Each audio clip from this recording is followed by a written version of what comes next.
Aujourd'hui, je vous parle du millepertuis officinal, ou millepertuis perforé. Il n'est pas le seul représentant de cette grande famille, des hyperichums. Il en existe près de 400 espèces réparties partout dans le monde.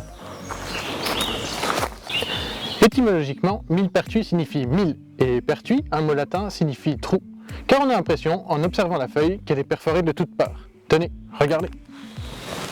Ceux qui semblent être des trous sont en réalité des petites poches contenant une partie du trésor de cette plante. La fleur jaune, qui apparaît au mois de mai, en contient l'autre partie. Vous voulez savoir ce que c'est? Eh bien, je vais tout vous dire. Ces petites poches que l'on retrouve sur les feuilles contiennent un principe actif, l'hypericine, connu depuis l'Antiquité. On retrouve des traces de son utilisation datant de 2400 ans.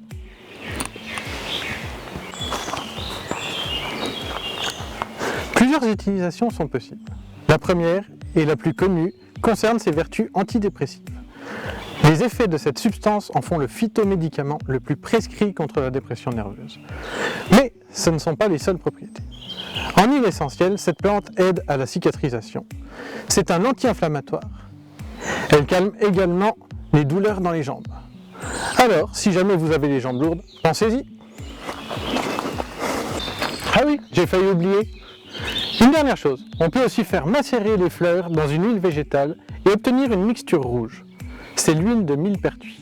Cette huile est efficace appliquée directement sur la peau pour apaiser et cicatriser en cas de coup de soleil, de brûlure ou contre les boutons. Mais attention, il ne faut jamais appliquer cette huile en trop grande quantité ou en étant exposé au soleil. Cela provoquerait des brûlures, bref, tout l'effet inverse. Cette plante apprécie la lumière, les sols calcaires et aérés. On la trouve fréquemment en lisière de forêt ou dans les prairies et en bord de chemin. Ouvrez les yeux, vous la verrez sans doute lors de vos prochaines balades fraîcheur en forêt. Et moi, je vous dis à très vite pour une prochaine chronique nature.